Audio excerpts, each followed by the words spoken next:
And this is the probably the 10th Hasan Memorial Lecture that we are having. As you know, that Hasan Memorial Lecture is very different from the rest of the things which happen at Lamakan, because it sort of sets the political tone for the programming which will happen in the forthcoming year until the next August. And we usually tend to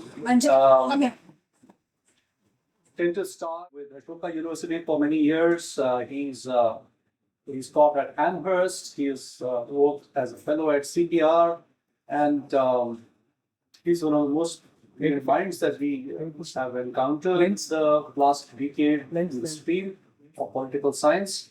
And he has chosen this topic on institutional exclusion of Muslims, and we are all very eager to hear what he has to say and present. And with this, I invite you, sir, and thank you so much. Thank you very much. It is a real pleasure. It's an honor to be here and delivering this lecture in this really unique space, not only in Hyderabad, but also beyond. I've been racking my brain trying to find a equivalent space in Delhi, which is where I reside, and I just would not, think of, a space that would have the freedom and autonomy to provide what Lamakan provides. So it's a real pleasure to be here. I've chosen this topic.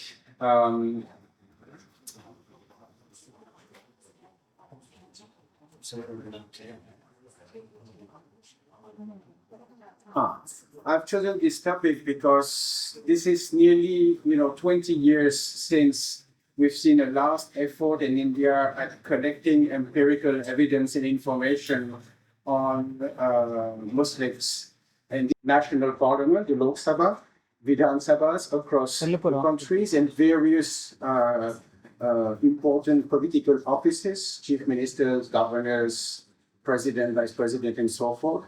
But also, and that I think is new information, which was not in the public domain before, which we have created information data on the representation or non-representation of Muslims across non-elective institutions. In that, I include the IAS, the IPS, the judiciary. The overall finding that emerged from this work is that while the situation of representation of Muslims in elective institutions has gone from bad to worse, we have gone from severe marginalization to exclusion, the title of this lecture. The representation of Muslims in non-elective institutions, whose access is supposed to be regulated, supposed to be open and fair, is actually worse than it is in those more political institutions. And so this is essentially what I'm going to talk about.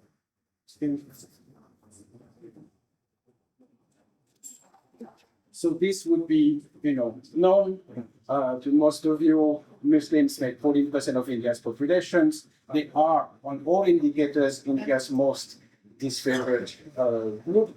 They suffer from spatial marginalization and ghettoization across Indians, bureaucracy, in the army, in the media as well.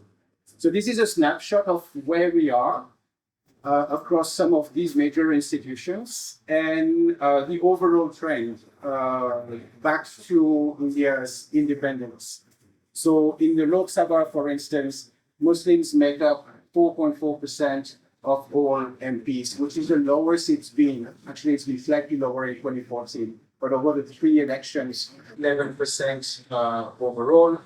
It's only 6% of all MLAs in current assemblies, only 7% of all MLAs ever elected across all regional assemblies across India. Only 4 presidents of 15. 2 of them incidentally died in office. A third of them served for a very short time. Only APJ Abdul Kalam actually served a full term Very few governors, only two at the moment, 2% of all governors, only one chief minister, only 5% of all chief ministers across India back to independence, less than 7% of all Supreme Court justices, only one Muslim serving at the moment, and under 6% of Muslim judges across every high court, both currently and as a historical trends. And I will show you information and I will give you numbers later on IAS and IPS. So this chart is actually quite interesting because it shows you that the participation and the representation of Muslims in national politics are not following the same trajectory, in the sense that the participation of Muslims as contestants in elections, and therefore this growth in participation in election as candidate does not necessarily translate into greater representation. This immediately tells us also that the growth of Muslim candidates tends to be higher during hard times. What I mean by that is that ever since 2014, we've seen a significant increase of the number of Muslims contesting elections at the national level, at the state level as well. Similarly, we saw a large increase of Muslim participation as candidates in the early 90s. This corresponds to periods where the BJP was on the rise, was ascending. It tells you basically that when times are difficult, when times are even more difficult than usual, a typical response or a common response of Indian Muslims is to actually engage in the democratic process. What this chart also tells us is that the lack of representation of Muslims in politics does not stem from a willingness to participate. It's not a participation problem, right? Plenty of individuals willing to contest, willing to put themselves in the frame. But what we have are political parties who, for a variety of reasons, are not willing to provide them. So what you see also, and the line in orange, are the candidates fielded by major parties. And you see that after 2014, it goes down significantly. And the usual explanation is that it's attributed to the BJP's rise, which, of course, exclude Muslim candidates. It's only one part of the story and one part of the explanation, because the data shows that the BJP has always excluded Muslims. The main difference between this BJP and the Vajpayee BJP is that the Vajpayee BJP used to have 2 Muslim MPs, including one of them would eventually become usually minority affairs minister. And they would serve some sort of a token representation. Even that has disappeared. In 2024, for the first time, there's not a single Muslim represented nominated in the union cabinet, and those numbers have diminished. But so the BJP, by virtue of excluding Muslims and by virtue of having become much bigger than in the past, from 2014 onwards, account for the reduction of Muslim representation, but it does not account for all of it. Actually, most of it comes from the fact that other political parties have been more and more reluctant to field a significant number of Muslim candidates, partly in response to the rise of the BJP, partly in response to the perception that there is a lack of desire of non-Muslim voters to cast a vote for a Muslim candidate for fear of a Hindu backlash. And so what we see, what the data tells us is that while the BJP bears responsibility for excluding Muslims in the first place, it has done so consistently through time. And therefore, recent variations are to be attributed to the behavior of other political parties, including the Congress Party, including a number of regional parties, that used to provide some representation to Muslims, but also have decreased the space that we provide for religious minorities, but also a number of other parties that exclude also minorities. Very few Muslim contesting on DMK tickets, for example, in Tamil Nadu. Almost no Muslims contesting on ARC tickets, right? And the Janata secular also, despite the S in its name, it seems obstinate not to feel any Muslim candidate. And so here, pretty quickly, we can sort of break down the trajectory of Muslim nominations and representations by party type, national parties, state-based parties, local parties, or by emergency and the return to power of Indira Gandhi. There is a shift happening where Muslim voters start deserting the Congress Party en masse. The Congress Party no longer provides that many tickets, it tends to nominate much fewer Muslims, and then regional parties, socialist parties first, and regional parties sort of provide alternative opportunities for Muslim candidates. Next. Right. The same goes for political parties as family of political parties. So instead of looking at national versus regional, you can look at socialist parties, Dalit parties, a few Muslim parties. The bulk here actually are independent candidates, right? And conservative parties, Hindu-right parties, and so forth.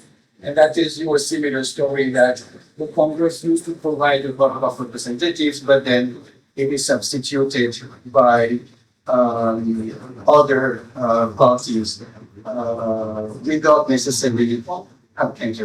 without necessarily improving the overall representation of Muslims. Next. Next. Right. And so we see here that other parties also do not feel or hardly feel any Muslim candidate. Or when they do, it is a handful. 1, 2, 3, sometimes 4, but very rarely more, right?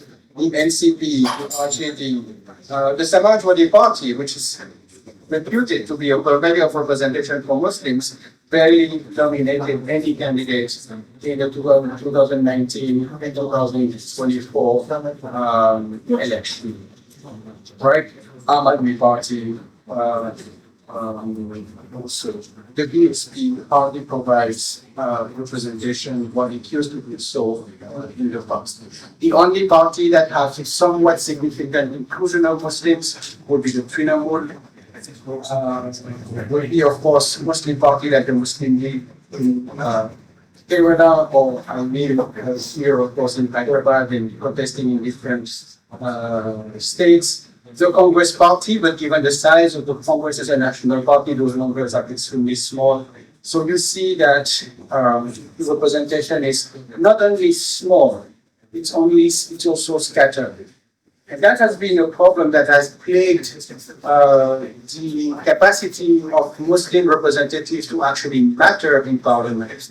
It's not that their numbers overall is very slow, it is, but they are also extremely underrepresented and marginalized within their own parties, because across political parties they would be on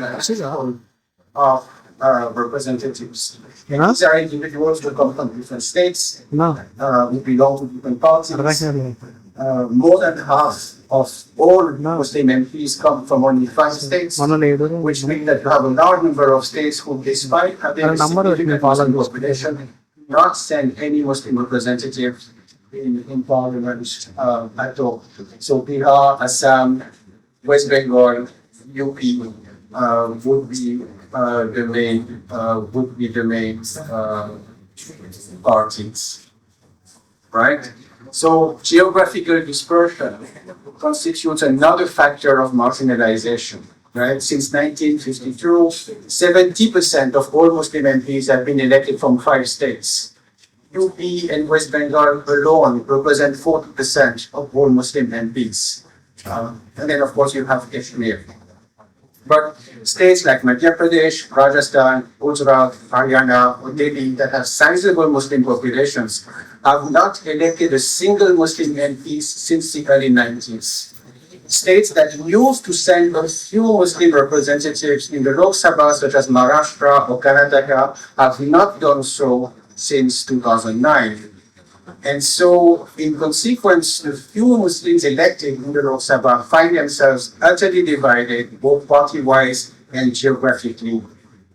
It goes also to show that the exclusion of Muslims is not something that comes merely from English-speaking North India, but it's truly a national phenomenon, right? Including states where the BJP may be a competitor, but is not necessarily a dominant for the ruling party.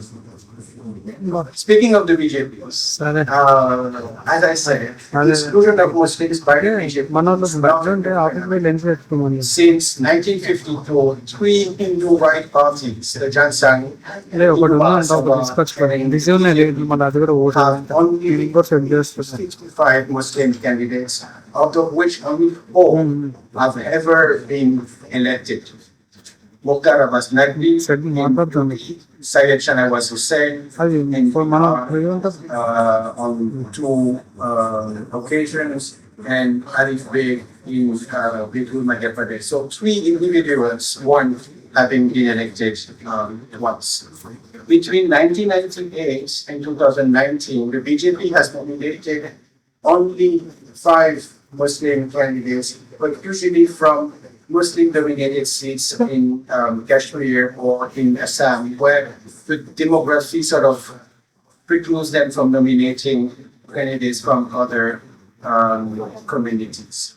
And so, as I said, the BJP contributes to the decline of Muslim representation in 3 ways: by excluding them, then by growing as a very large party, and then by the responses that its growth by the response of other parties, bring because of its dominance, fear of Hindu backlash, and so forth. There is a transformation also of the condition of electoral competition. Politics in the 80s, 90s was defined by intense fragmentation, which means that because of the electoral system, you could actually win a seat and even a majority with 30% of the vote on average. Right? In 2007, Mayawati comes to power with a single majority with barely 29% of the votes. And so when you only need 30% of the votes, you can see candidates that belong to groups that have some demographic weight, but without having the need to actually aim at getting a majority of votes in those constituencies.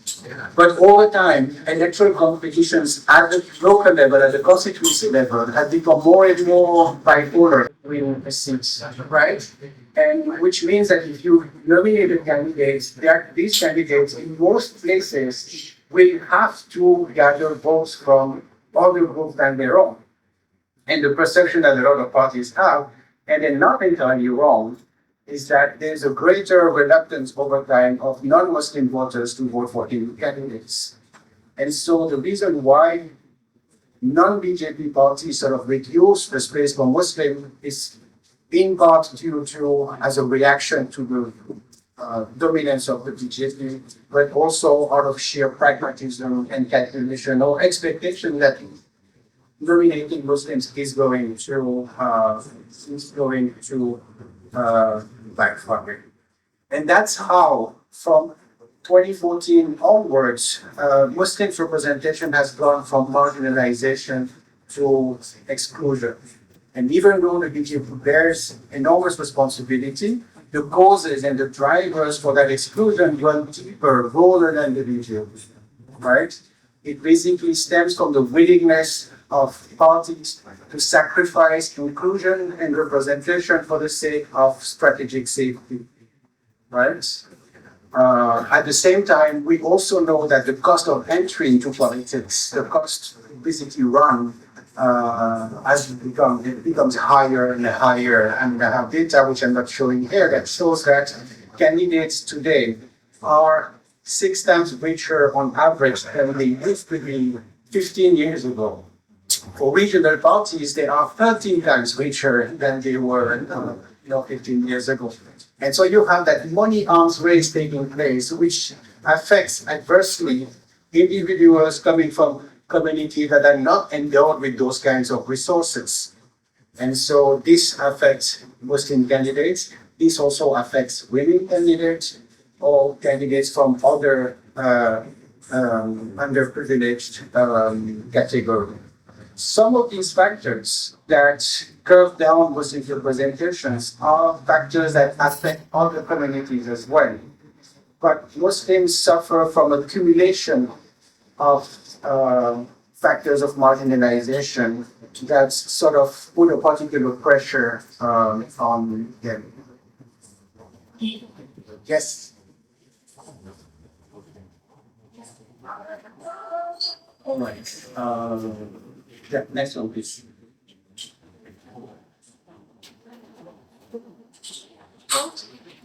And so there's a number, thank you. So there's a number of factors that intervene that also contribute to the political marginalization of Muslims. Some have to do with choices that political parties make, but others, as I said, have to do also with characteristics or features of electoral politics that adversely affect Muslims. So party politics, I have addressed the geography. I have addressed as well institutional mechanisms. So as we know, Muslims do not benefit from any kind of political reservation, contrary to SCs and STs, which means that in constituencies that are reserved, that have a sizable Muslim population, there's just no scope of getting a Muslim to contest in those constituencies. Once again, this also affects non-SC, non-Muslim candidates or population in those seats, but it's yet another factor that contributes. Some seats where Muslim demographics would favor representation, representative does not happen because some of these seats have been reserved. A lot of external sociological limitations also that have to do with characteristics of Muslim communities across India. And I spent a lot of time in Lucknow. I spent a lot of time with Muslim leaders, religious leaders, and clerics, and community leaders, and politicians, local, and so forth. And the situation of these communities is that they tend to be hopelessly divided, fragmented, family-wise, politically, sectarian differences, which in a city like Lucknow has turned into a long history of tension and enmity between Sunnis and Shias. A deficit of leadership also as a consequence of partition. The games played by political parties that keep driving wedges between different factions of local Muslim communities, multitude of factors that prevent Muslims from organizing. Voting patterns among Muslims are very divided between parties. Political dynamics, split voting. So when more than one party fails any Muslim candidates, votes will be split between those candidates, and a third party candidate, usually not Muslim, in the context of usually Egypt, wins that seat. The weakness of Muslim parties in India have suffered from a deficit of legitimacy. They have remained essentially local phenomenon, even if a party like Amin has expanded, some test elections in other states, has won some representation in Bihar, in Aurangabad, in Maharashtra. They remain very small, very small players. And so you have a mix of political, social, institutional factors that have a compounding effect on underrepresentation across institutions. Beyond that, there is also a differential treatment of Muslim MPs and MLAs after they are elected. So here I have coded the length of political career of every elected representative in the Lok Sabha, and what it shows is that among politicians who have served more than 2 terms, the proportion of Muslims actually decreases, which means that not only you have few Muslims getting into politics, but they tend to have shorter careers than others. Why? Because parties tend to churn their candidates a lot, and a Muslim MP is an incumbent MP that is checked out by his party is not necessarily replaced by another Muslim candidate. And because also there's a lot of volatility in Indian politics. So most Indian legislators have short political careers, but since 1962, Muslim candidates have won 516 Lok Sabha seats, but only 72 have served more than 2 terms. Which means that even though you have some representation, however low it is, within that there's a deficit of political experience, because very few individuals actually manage to make a career out of politics, right?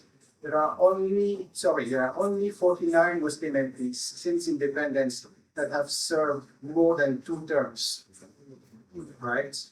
And while this is a phenomenon that affects other MPs, also it is more pronounced among Muslims. The longest serving Muslim MP in India is PM Saeed, who won 10 times from Lakshadweep. C.K. Jafar Sharif from Bangalore, Hanan from West Bengal, from Bangla, again from West Bengal, have all served 8 terms, but there are very, very few of them, right? And very few of these long career politicians belong to Muslim parties. Ibrahim Suleiman Said, G.M. Badakola from the Muslim League in Kerala, Sultan Salahuddin Owaisi and his son, obviously, Asaduddin Owaisi, have served 5 terms or more. But it also goes to show that those who get to do careers tend to not belong to Muslim parties. They belong to parties within which they remain extremely marginalized. Right? Next. So this is another way of representing sort of the same idea.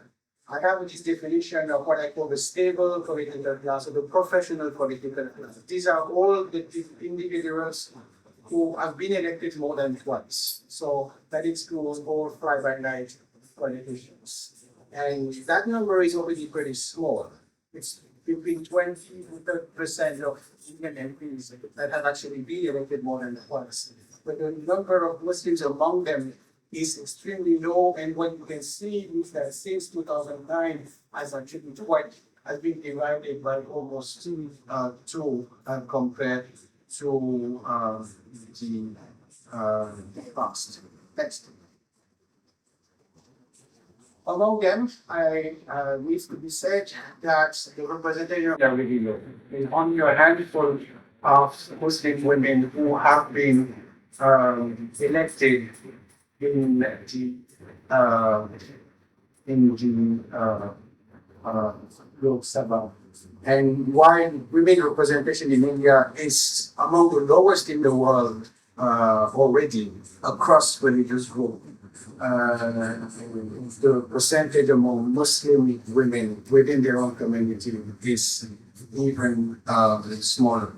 This should not be interpreted as a reflection of the will of Muslim communities across India. It is a reflection of the elitist and misogynistic biases of political parties who tend not to feel women candidates in general, and when it comes to fielding Muslim candidates, tend to exclude Muslim women even more.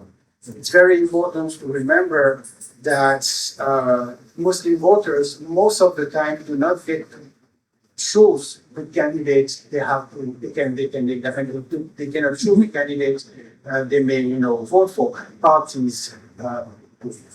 Next.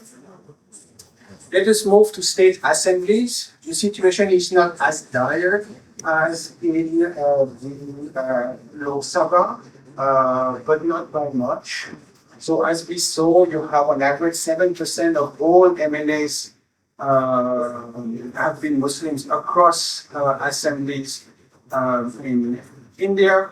The share of Muslim candidates has also grown, but slowly, but we saw that the overall share of candidates across major parties has also greatly diminished, similar to national politics. This is not the first time that it happened. There has been also a depression of representation taking place in the early 90s when the BJP was rising nationally for the first time. Next.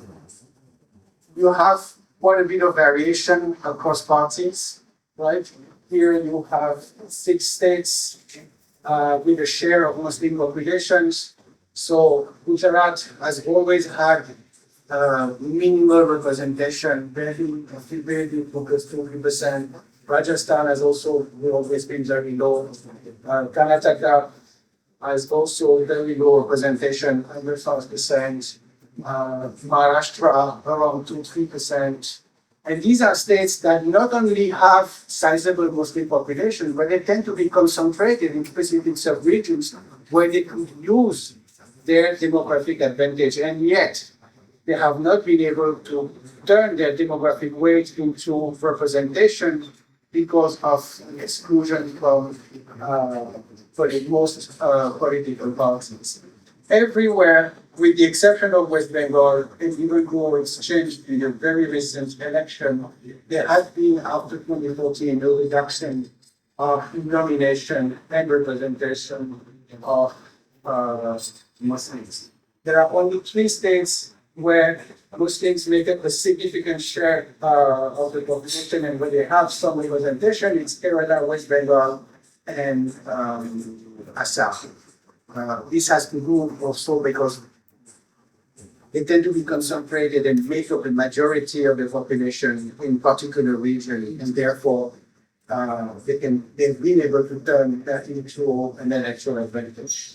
Next. So the one exception, and the only time where Muslims have gained proportional representation proportional to their demographic was UP in 2012. 17% of Muslim MLAs, 17-18% of Muslim in the population. And the reason, and this is an election that the Samajwadi Party won, they got a majority that year. 5 years before Mayawati and the BJP got their own majority.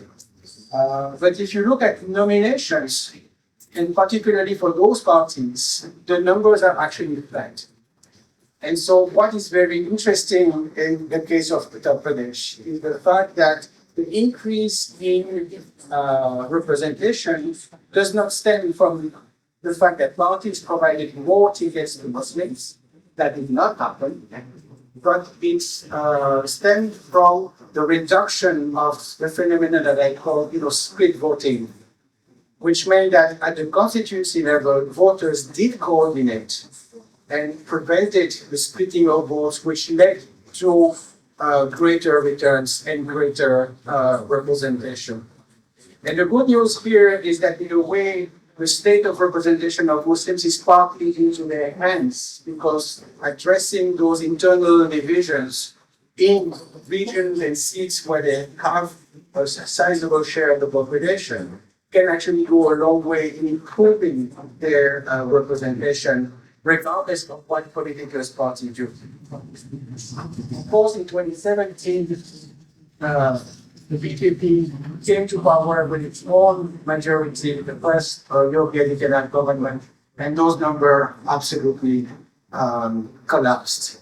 And in subsequent elections, 2017 and 2022, we've seen that regional parties plus Congress have been actually reluctant, have decreased significantly the number of tickets that it used to give to Muslim candidates. So let me move on quickly to other institutions. This is a chart that's sort of self-explanatory in the Rajya Sabha, where you can see how Muslims have practically disappeared from that assembly over the past 15 years. What is interesting here, and that's something that we've seen elsewhere, is that the recent decline of Muslims representation actually starts during UPA 2 and not just in 2014, right? What the BJP does by winning the election in 2014 is exacerbate pre-existing trends, aggravating a situation that was already on the decline. But the willingness of other parties to nominate Muslims in the Rajya Sabha has clearly diminished. Next. Next. In the Union Cabinet, for the first time in 2024, there was not a single Muslim appointed in the Union Cabinet.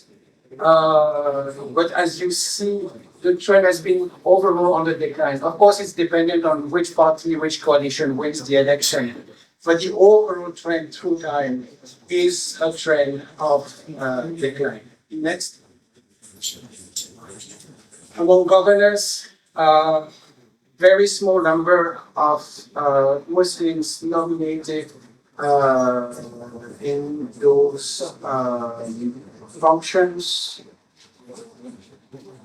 What you see is that the overall number of Muslim governors have been appointed at basically scattered through time. So at any given time, you usually don't have more than one or two, which is the case currently. Most governors, without surprise, were nominated by Congress. It's interesting to know that the Congress was unwilling to nominate Muslims as governors in the first 30 years when it was at its most dominant, right? It's only later on that it had nominated more Muslims in that position. But the BJP since 2014 has appointed 4 or 5 individuals as governors. By the way, there's a level of interchangeability among these individuals. So Najma Heptullah, for example, will appear in that chart. She will also appear in the Union Cabinet chart. She will also appear in the Lok Sabha chart. And so some of these individuals serve in a way party purposes. Next. Among chief ministers, there have been 412 individuals who have been appointed chief ministers in India. There have been only 18 Muslims appointed in that position since independence. 13 of them have served in Kashmir. So if you, actually no, 19. So if you exclude Kashmir, only 6 Muslims have served as chief ministers across all states in India. Bhagat Rahman in 71 in Rajasthan, Muhammad Ali for a few days in Manipur, and then a few months later on, Abdul Ghaffur in Bihar, C.H. Muhammad Khoya also for 3 months, if I'm not mistaken. He passed away here in Nagaland. Mr. Antile in Maharashtra, and Sayeda Anwar Temu, who's the only woman chief minister alongside Mehbooba Mufti to have served in India. Here again, you see that those nominations are scattered through time. There is no period in which you have a significantly higher number of Muslim chief ministers. They tend to be appointed outside Kashmir in the 70s and 80s, not before, and certainly not after. Next. Among the IAS officers now, among the IAS overall, they have represented 3% of service. And if you again officers, those numbers remain extremely low.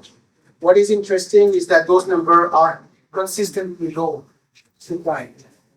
One question that we ask ourselves is, are there any discrimination mechanisms taking place as part of the process of recruitment of IAS officers? The information that we could gather seems to indicate that the discrimination takes place before, in the sense that there's no significant difference between the number of Muslims who appear for the exam, then appear for the first selection, then appear for the interview. If you take a service we were discussing this morning, it's about 4% Muslims appear for the IAS, get selected, then 4% gets called for the interview, and then 4% gets sort of selected at the end of the day. But in this very crucial institution, there has been extremely low representation of Muslims. It's a bit of a puzzle that there would have been more Muslim candidates for this position. One would think that there would be a strong aspiration to join the civil service for the status, power, and the security that it provides, but that does not seem to be the case. Next. The situation is similar among the IPS. About 3% of IPS officers since independence are Muslims. Here I make a distinction with Kashmir and without Kashmir. But what I want you to keep in mind also is while these numbers are stable, the share of Muslims in the population increases over time from 10% to 14%. So in fact, the underrepresentation of Muslims in those institutions is even more serious than what the mere number indicates. Next. Okay, so this is a new chart. Both of us have been, all of us working, spend a lot of time on this data, which shows that after independence, there has been sort of a continuous process of decline of judges' nomination across all high courts and within the Supreme Court as well. They make barely 4% of all judges in high courts and the Supreme Court in there today. What is interesting is that there is a seesaw, and that seesaw corresponds to sort of follows which government gets elected. And so this belies the notion that judges' appointments are solely the purview of the judiciary, is independent of whoever is in power. It clearly shows that when Congress or Congress government are in power, you have slightly more nomination, and when the BJP comes to power, even though parties don't nominate judges, but parties have their ways of sort of pressuring the judiciary to present certain kinds of candidates. We know that there are a lot of vacancies. We know that a lot of judges that are appointed do not get confirmed. It all takes a very long time, and the government creates incentives to propose a certain type of candidate under the promise that this or this profile won't be acceptable, could be confirmed. Certain profiles are less likely to be confirmed, and so that way you can have sort of pressure on the inclusion of minorities among judges. But what is interesting is the downward representation and from a profession where you do have a lot of Muslims, lots of Muslim lawyers in Hyderabad, in Bombay, in Calcutta, in Delhi as well. But that does not seem to produce a lot of judges. Next. Next. And so these are the data across High Court, where you see that in most cases it's under 5%, including very large courts like Calcutta, Bombay, Karnataka High Court, barely 3%, barely 3%. The Supreme Court is under 7%. And so a court like Bombay, where you have about 13 to 15% of lawyers in the Bar Association, that does not translate into judicial appointment. Next. Next. next. The situation is the same in the Supreme Court.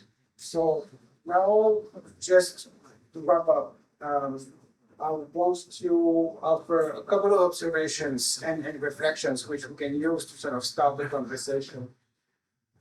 The first observation, what comes out of this rather tedious empirical data representation, is that the underrepresentation of Muslims has become worse in the political institutions or the public institutions that matter the most.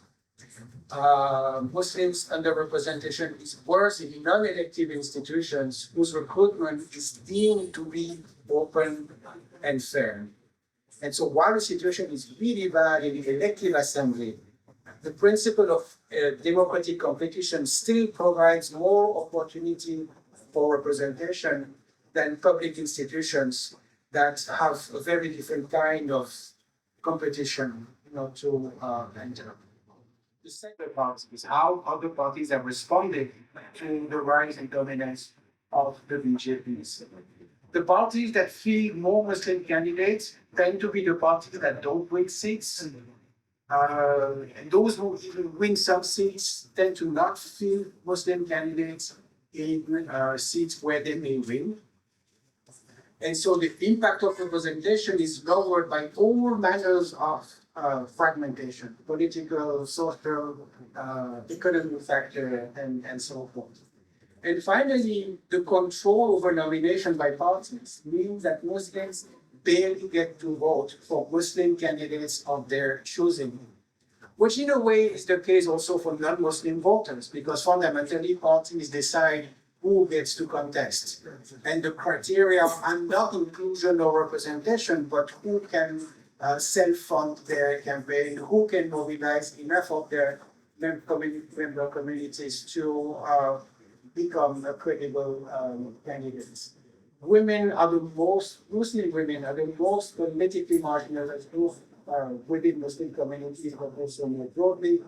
But, and that's sort of ending on a rather positive note, there is a surge of Muslim engagement and participation, particularly in hard time, which tells us that the attachment to democracy, electoral politics, electoral democracy is very strong among the social categories that has been the most underserved by democracy. In a way, that has been the story of India's democracy as well, where participation tends to be higher among poorer voters, more rural voters, and so forth. A similar logic applies to India's most underprivileged set of communities. There are also changes happening with Muslim parties. They may not grow in terms of size, in terms of seats, in terms of political weight, but the voice that they carry is heard by more and more people. I follow UP elections a lot, and you know that Mr. Owaisi has been campaigning in UP, in Bihar, in Maharashtra, and other states. And I was struck by the size of the attendance of these rallies. Thousands and thousands, there are dozens of thousands of people listening to what he had to say. But saying at the same time, it's too bad that this candidate is not going to win, is not going to win. Therefore, I'm still going to vote for someone else, but I'm still paying attention. And so, even though you have very, very few Muslim representatives or individuals willing to speak on behalf of Muslim communities, it does not mean that they don't get heard or that the message is not going through. But Muslim voters, like non-Muslim voters, tend to be very pragmatic and rational and tend to vote for candidates that have actually a chance to win. Nobody wants to really waste their votes. But even though the BJP has been using social media as a vehicle of mobilization, so have other political forces. What we saw in very recent elections, more and more voters, including Muslim voters, having access to alternative sources of information, and which help them to make choices of their own. And what the UP story tells us is that part of the answer to this question of structural or systemic underrepresentation also lies within Muslim communities themselves, who can actually organize themselves and avoid at least splitting their votes or coordinating their votes at the constituency level, therefore leveraging better their demographic advantage. Next. And so this factor, why after all should Muslims be represented by Muslims? We know in India that descriptive representation or mirror representation is important. If you don't have representation, no one speaks for you, right? This is reflected by an analysis of parliamentary questions in parliament. 90% of questions regarding Muslims are asked by Muslim representatives. So if you don't have representations, you do not, you don't get heard. And this institutional exclusion stems from, but also compounds other forms of exclusion, right? Other forms of disadvantage that Muslims suffer from. Their income are only a quarter of Hindu incomes across northern India, and those disparities are increasing. Muslims constitute just 7% of government jobs, less than 7% of jobs in public sector units. In the private sectors, their representations tend to be higher, but the formal private sector is also very small, right? What we also know is that caste among Muslims has very little impact on innovators. But what matters also is that the exclusion of Muslims, even though political parties bear a strong responsibility for it, it cannot only be explained by political parties' attitudes or electoral tactics. I'm going to leave it here. Thank you very much.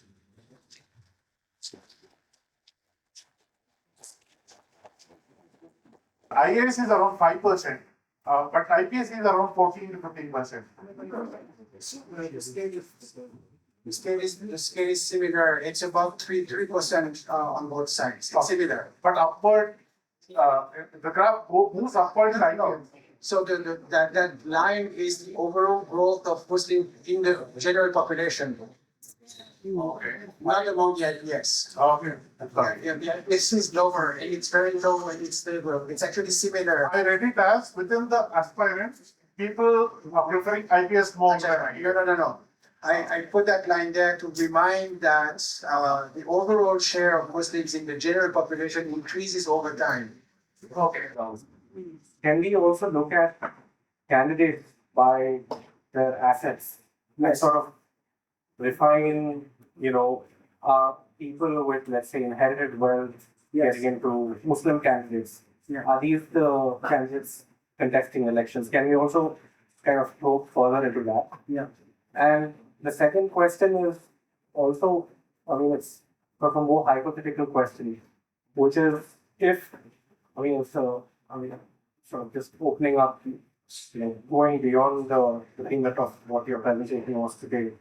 If Muslims were categorized as OBC back in the 90s, do you think sort of the overall result, the descriptive picture that you painted of representativeness would have been different if Muslims were part of the OBC? Two Muslims creates another representation bias. So I spent a lot of time in UP. From the early 90s up to today, 80% of Muslim MLAs in UP have been Ashraf, for example. 28% of them have PhDs, which makes UP Muslim MLAs the single most educated group of politicians, regarded how we want to. In the whole world. maybe the whole world, I don't know, but in India certainly. But that's because in order to make it, you need to be more elite than the elite if you belong to a minority, right? Your second question was about? What if Muslims were? Yes. Well, so no direct effect, I would imagine, because you don't have OBC quotas in elected assemblies. But you could imagine that the benefits of having access to other kinds of reservations would trickle down to those benefits and would make them, more able to get into politics. I doubt that because we know from studies, a colleague of mine, Francesca Ginselius, shows that 60 years of SC/ST reservations have had no impact at all on the socio-economic conditions of Dalit and STs in India. It has produced a small elite elected only in reserve seats, but Dalits who live in reserve constituencies and who have Dalits or SC or ST MPs are not better off or worse off than SC/STs living in other places. So that makes me think that even if Muslims were to be included in non-political quotas, it would not necessarily translate into greater representation over time. It would have other kinds of benefits, but probably not representation. A distinction between the way Muslim dominant parties like the Muslim League in Kerala, the AIMI in Telangana, all over India rather. Now AIMIM, at least in Telangana, is more or less one family, which is kind of working together. Yes. Their attempts to kind of recruit more Muslim candidates into their parties, you see, is there a difference or is there, how effective is it or has there been any attempt at that? So this is not specific to AIMIM by no means, but they are, of course, on a mission of providing better representation for Muslims, not only in Telangana but also beyond. This is why they contest in Maharashtra. This is why they contest in UP, in Bihar. In some states, they have succeeded in winning 5 seats in Bihar, a couple of seats in Maharashtra. They won also the municipality, which they wrestled to the Shiv Sena in Maharashtra, which is no small feat. Well, that has to be said.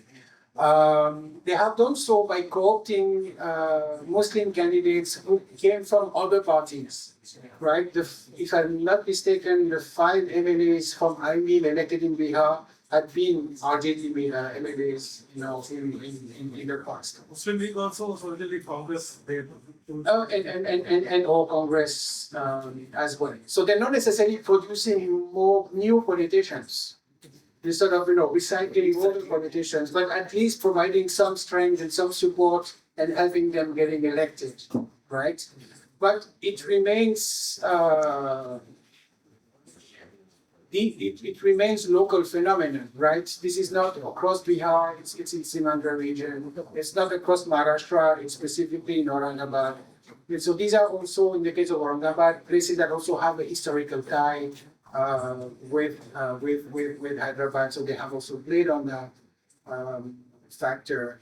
And so, but they remain by and large local phenomena. The AUTF in Assam has not been able to sort of expand. They're not coordinating among each other. They do speak to one another, but they don't really coordinate because there's not very much scope, right, for them to actually work together.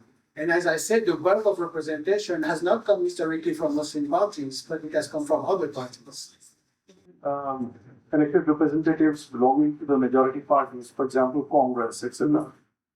And very often what happens is that they are co-opted into the policies and agenda of those parties. Exactly. As a result, they lose the representational potency, so to say, right? And they really, for example, and at times, even worse is, for example, what happened in, I think, Bihar, that there were 5 MLAs which belonged to All India, like you said, Muslim, and then they actually went off and joined another party after having been elected here. Yes. So the mandate that they were elected for was lost. Yeah.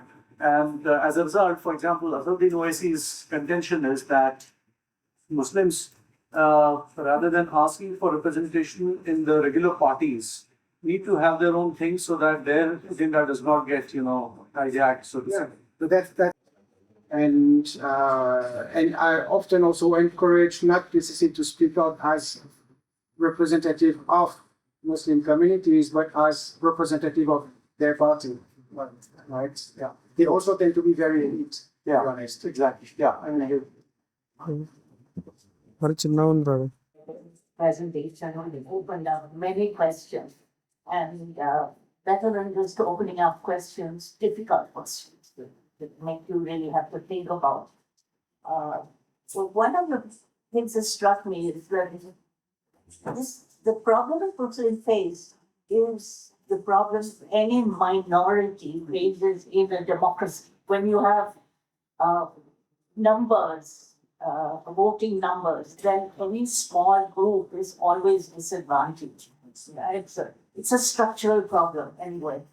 So, in a sense, the Muslim politics will always have to work with privileges for minorities. How the balancing back of the minority disadvantage for work in who should work in a majoritarian kind of democracy. So it's we don't see that happening anywhere in Muslim politics. You know, right? There's a kind of disavowal of the minority status rather than a claiming of privileges. And of course, mainstream politics is making sure that a special demand for privilege. You know? So that is the kind of situation in which this is happening. So given that, is there some statistical way in which you could capture this particular disadvantage? Thank you for a very thoughtful question. There are different ways to one could possibly, respond and answer to that question. One common view is that everybody in India belongs to some kind of minority. Because if you go by numbers, Banyas are a minority, Takus are a minority, Yadas are a minority, Kapus are a minority, and so forth, right? But there's also history that intervenes, right? It's not maybe a question of number, but it's also the historical trajectories that these communities have faced, particularly Muslims in India after independence in the context of post-partition, losing their elites, many elites, particularly more so from the north, that sort of migrated to Pakistan.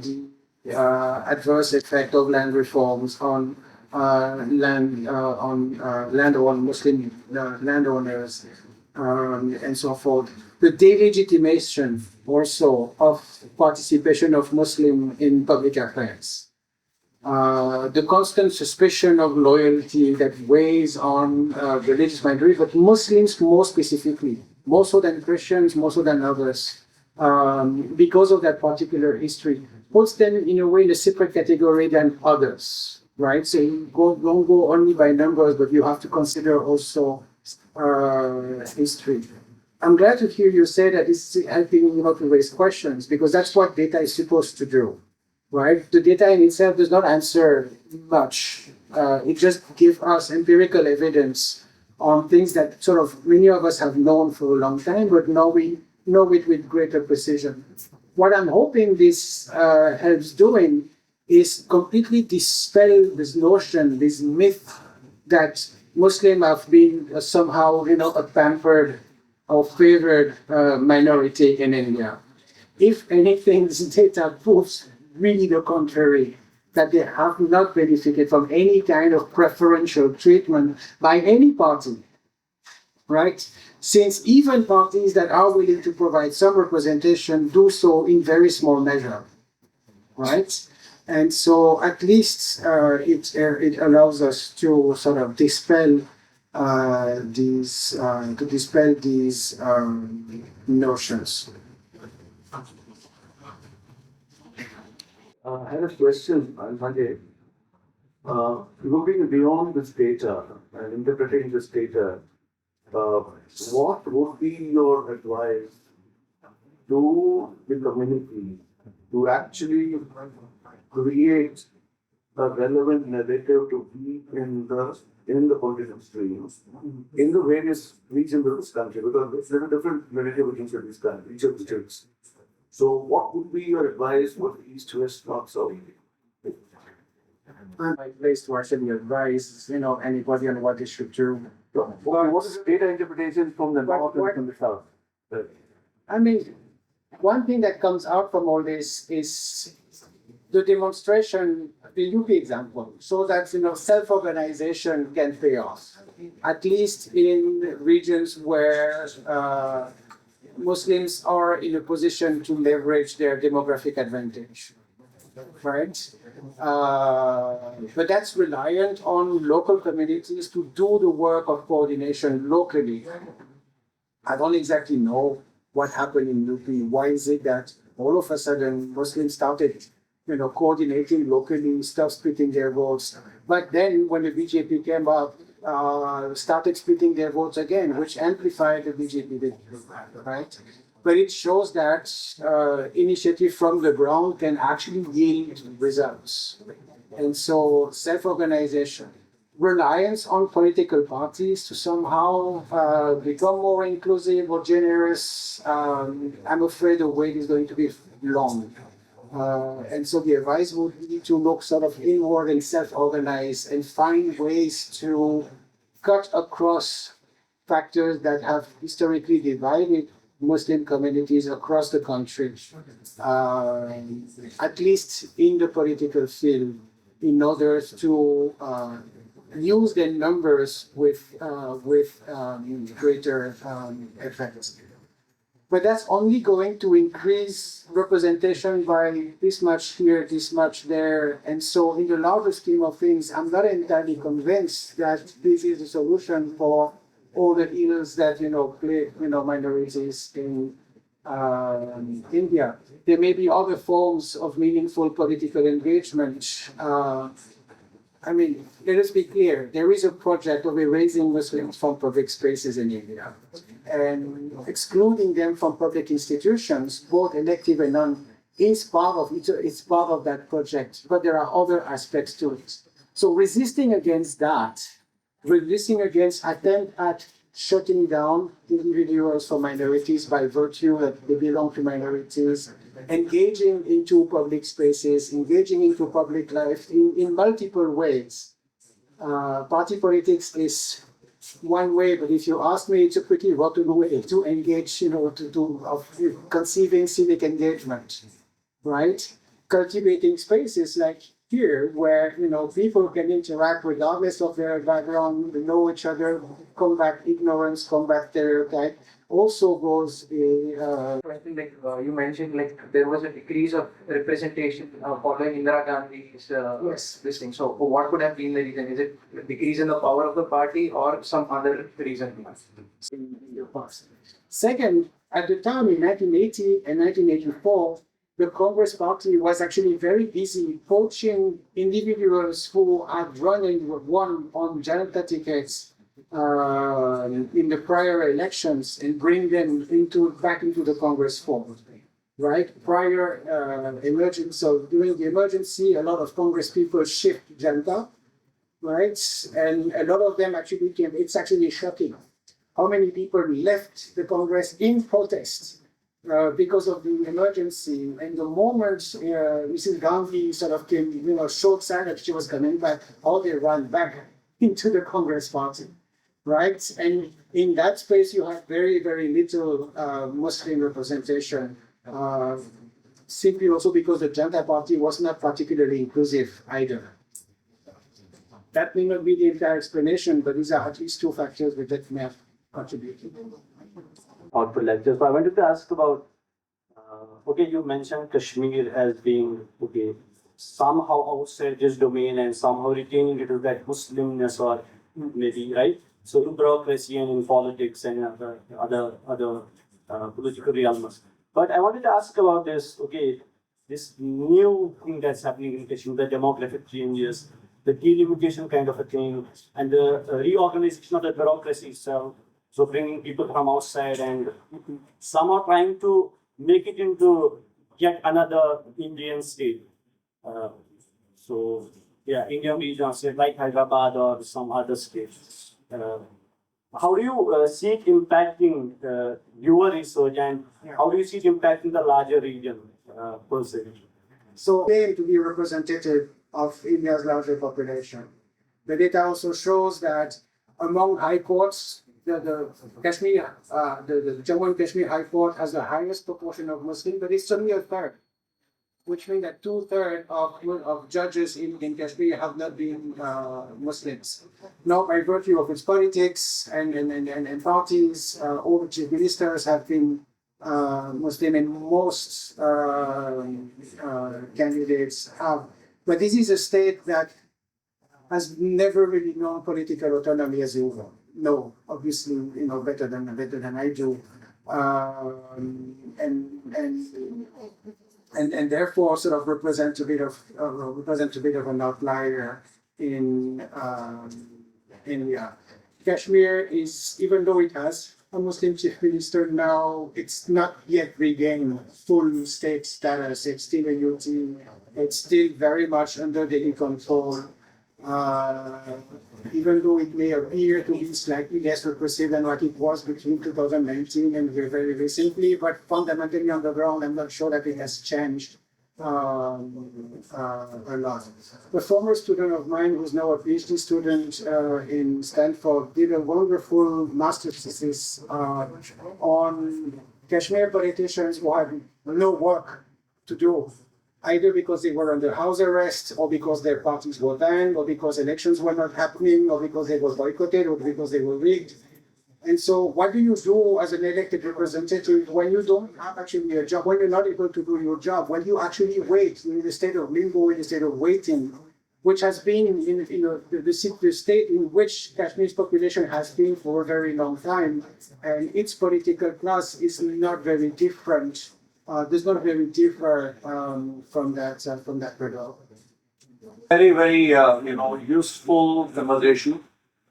As it came out of the question and answer session, and Juliet is going to be here for some more time, and you can have some one-on-one, engagement with him off record if you'd like to do that.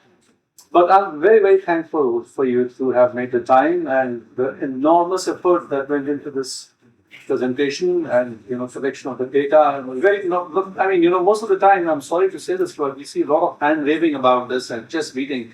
But to see some objective data that is actionable is really an amazing thing here. So I thank you once more, and this fourth total of that we can give for Ramadan. Ramadan's chai cups and while it's going to be a for a bit before we move forward. Thank you.